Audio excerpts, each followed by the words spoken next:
A graça e a paz do Senhor Jesus. Bom dia, irmãos. Estou aqui para mais uma gravação do Mudando de Nível. E nessa manhã eu quero falar com você um texto que está lá no Evangelho de Marcos, capítulo 6, do verso 34 em diante. Olha só o que o texto diz para mim e para você. Evangelho de Marcos, capítulo 6, do verso 34 em diante.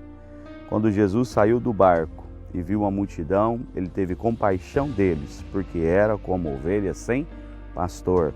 Já era tarde, por isso seus discípulos aproximaram-se dele e disse: "Esse já é um lugar deserto, já é tarde, manda o povo embora para os campos ou para o povoado dos vizinhos para comprar algo para comer." Ele, porém, respondeu: "Dê-lhe vocês algo para comer."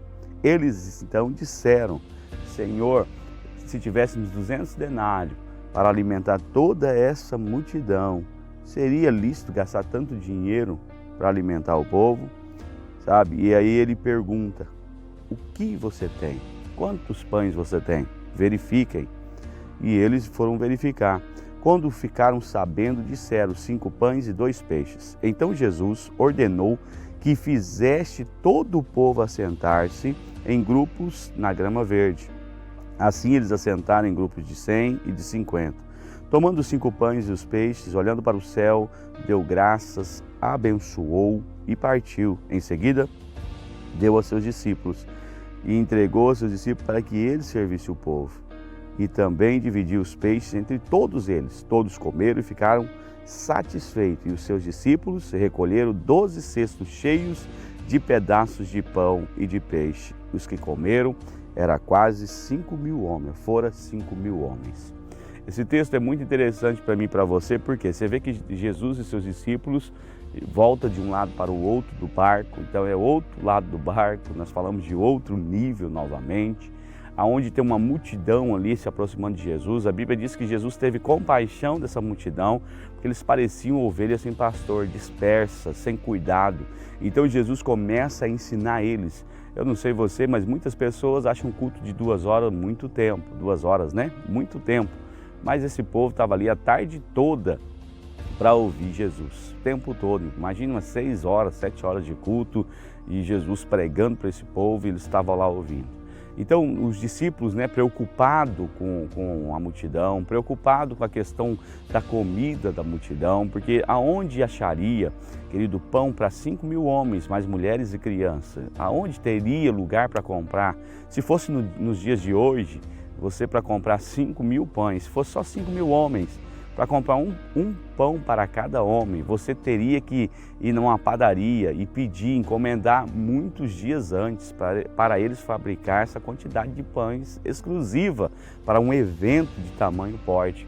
Mas esse evento surgiu de última hora. Jesus compadeceu e começou ali a ensinar a multidão. Então os discípulos chegam perto de Jesus e tentam ensinar Jesus o que fazer. Senhor, despede, já está ficando tarde, não tem lugar para comprar tanta comida, não tem comida para alimentar tanta gente. Despede eles para que eles vá às cidades vizinhas, às aldeias vizinhas e compre algo para si, cada um compre algo para si, para se comer. Então Jesus olha para os seus discípulos e aí começa a nossa história de mudando de nível. Jesus olha para os discípulos e fala assim: "Deem vocês a eles de comer." Eu imagino os discípulos perplexos, eu imagino os discípulos olhando assim para o mestre e falando: como? Como que nós vamos dar de comer? Ainda que nós pegássemos 200 denários, aonde nós vamos comprar tanta comida para tanta gente? O que faremos? De que forma? Então Jesus olha para eles e pergunta para eles, e essa pergunta é chave para mim e para você: o que vocês têm nas mãos? Quantos pães têm? Imagino que os discípulos saíram procurando. Alguém tem alguma coisa aí para comer? Alguém trouxe algum pão? Imagina, e aí eles procurando entre si, encontra-se apenas 5 pães e 2 peixes. E sabe o que é mais interessante nisso? Primeiro, eles avaliam o que eles têm em mãos. A pergunta de Jesus para os discípulos é a mesma para mim e para você: quantos pães vocês têm nas mãos? Traduzindo, o que você tem nas mãos? Sabe, aí eu imagino você e eu, no lugar dos discípulos, olhando aquela multidão de quase 20.000 pessoas aproximadamente, e você com 5 pães apenas e 2 peixes. Não daria nem para os 12 discípulos. Eu imagino qual seria a minha e a sua cabeça. Pensa comigo. Talvez nós ficaríamos, como que eu não vou nem apresentar isso diante do Senhor? É tão pequeno, né, pela grande necessidade que tem. Como que eu vou levar 5 pães e 2 peixes? Como que eu vou levar só tem minha motivação? Eu só sei trabalhar de pedreiro, eu só sei trabalhar de pintor. A única coisa que eu sei é meu esforço, o meu coração. A única coisa que eu tenho nas mãos é disposição. Talvez, né, você deve pensar assim, mas é muito pouco pelo tamanho da obra, pelo investimento da obra, por isso ou por aquilo. Eu imagino os discípulos pensando assim, mas ainda assim eles chegaram e falaram para o mestre, nós temos 5 pães e 2 peixes. Então isso é muito importante para mim e para você. O segundo ponto, depois que você verifica o que tem na mão, o que o Senhor fala? Pede para o povo assentar-se. Ele fala assentar-se e depois ele fala assentar-se em relva verde ou em grama verde, depende da tradução. Olha aqui algo interessante aqui, assentar-se fala de descansar. Descansar fala para mim de confiar no Senhor. Você só assenta quando você está muito cansado, então você senta. Então esse assentar primeiro fala de descansar no Senhor. E descansar no Senhor é confiar nele. Então primeiro você verifica o que você tem nas suas mãos. Depois você assenta, você descansa no Senhor. E quando ele fala assentar-se em grama verde, é a mesma coisa que está escrito lá para mim e para você no Salmo 23. O salmista disse, o Senhor é o meu pastor e nada me faltará. É Ele que me conduz, né, a águas tranquilas. É Ele que me faz assentar-se em pastos verdejantes. Então quando só tem como eu sentar em pastos verdejantes, se eu confio no Senhor. Se eu confio que Ele é o meu pastor, se eu confio que Ele é o meu supridor. Então você olha aqui para mim, querido. Primeiro você verifica o que você tem nas mãos. Depois de você verificar o que você tem na mão, filho, aí você confia no Senhor. Ele te leva a sentar-se em pastos verdejantes. E o mais interessante, aí é o quarto passo. O quarto passo, ele assenta-se em grupos de 50 e de 100. Isso fala para mim, para você, de organização. Organização, porque só faz grupos e organiza, o Senhor manda sentar e os discípulos organizam. E aí depois que está tudo organizado, o Senhor pega os 5 pães e os 2 peixes, ergue aos céus e dá graças. Ele dá graças, ele abençoa aquilo que os discípulos tinham na mão, mas já estava nas mãos de Jesus. Aqueles 5 pães e os 2 peixes que parecia ser tão pouco, Jesus não olha e fala assim, quão pouco é os pães. Jesus também não olha e fala assim, tão pouco é os peixes, não vai dar. Então Jesus pega aquilo que eles tinham nas mãos e abençoa. Quando Jesus abençoa aquilo que eles têm nas mãos, sabe, Jesus devolve para eles, para que eles alimentem a multidão. Nós vemos 2 tipos de revelações aqui. Um é o dízimo. O dízimo, quando você devolve a 10ª parte ao Senhor, o Senhor recebe como tudo que você tem nas mãos. Mas o Senhor não pede para você o dízimo, ou o Senhor não pede nada para mim, para você, para Ele ficar para Ele, porque Ele já é dono de todas as coisas. Mas Ele pede para abençoar e nos devolver. Então Ele devolveu para os seus discípulos. A mesma coisa quando o Senhor pede para Abraão e Isaac. O Senhor pediu o seu filho, o seu único filho. Era o único filho que Abraão tinha. Tudo que ele tinha de filho, de prosperidade, era o seu filho. E quando Abraão decide entregar ao Senhor, o Senhor pega Isaac e devolve para Abraão. Olha que interessante, meu irmão. Então tudo que Deus pede para mim e para você, Ele não pede para Ele reter e nem para tirar nada de mim, de você. Ele só pede para abençoar e nos devolver. Isso é maravilhoso para mim e para você. Então o Senhor abençoa os pães, entrega para os seus discípulos, e eu imagino que os discípulos, né, o Senhor parte o pão e entrega para Pedro, parte o pão e entrega para Tiago, parte o pão e entrega para João, parte o pão e vai entregando para cada um dos seus discípulos, e eles fazendo o mesmo, porque cada discípulo fazia aquilo que o seu mestre fazia. E eles partiam o pão e alimentavam a multidão. Eu fico imaginando o pão crescendo, e o pão crescendo. Eles partiam e o pão crescia, eles partiam e o pão crescia. E a Bíblia diz que eles alimentaram toda a multidão. E ainda sobrou 12 cestos. Olha, agora você precisa entender algo precioso nessa manhã. Só sobrou 12 cestos, você só sabe que está registrado esses 12 cestos porque alguém foi organizado.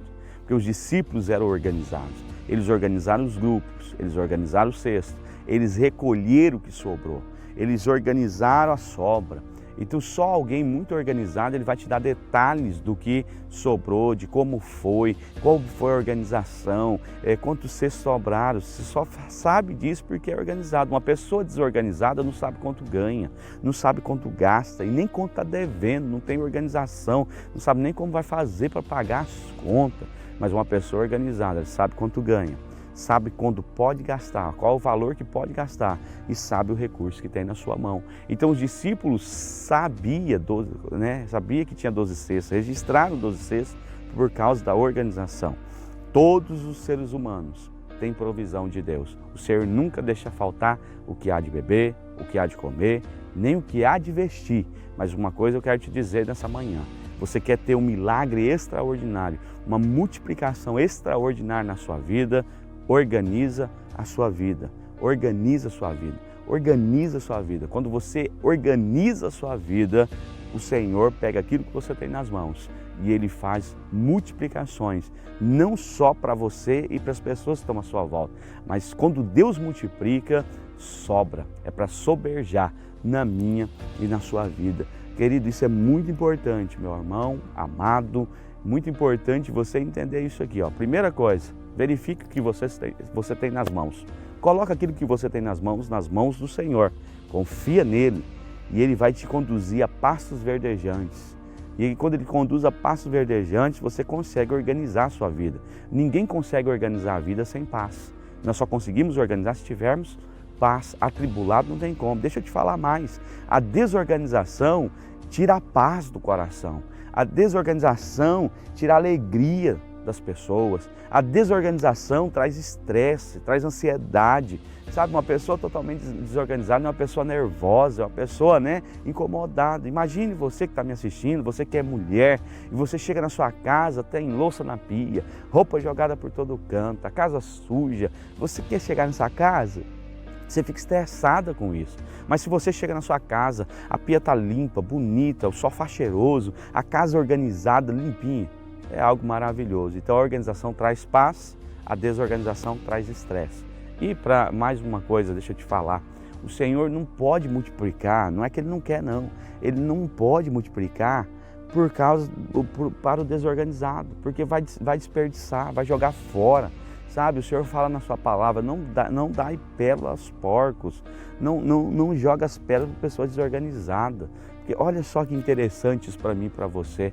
Sabe, imagine você convida 10 pessoas para ir na sua casa para fazer uma janta, mas aí você faz janta para 50, porque ele não organizou a quantidade, não calculou e fez aquele monte. Aí o que você faz? Normalmente você pega umas tapuér, umas vasilhinhas de manteiga e dá para as pessoas levarem, que está na sua casa, mas ainda sobrou um monte. E o que você vai fazer com aquele monte que sobrou?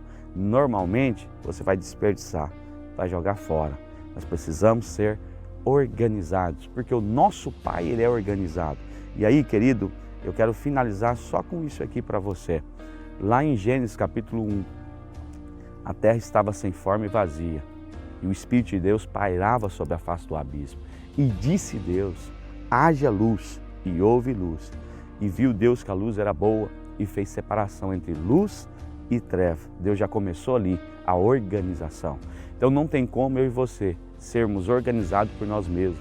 Nós só vamos organizar a nossa vida, as áreas da nossa vida, quando nós temos luz de Deus, quando nós temos revelação do Senhor. Quando nós temos revelação, nós colocamos prioridade no lugar de prioridade e as coisas importantes no lugar das coisas importantes. E aí eu encerro para você nessa manhã, mais um Mudando de Nível, dizendo para você, nem tudo que é tudo que é prioridade na verdade, tudo que é prioridade é importante, mas nem tudo que é importante é prioridade. Seja organizado, porque o seu Pai é organizado e Ele quer multiplicar extraordinariamente na sua vida. Deus te abençoe em nome de Jesus.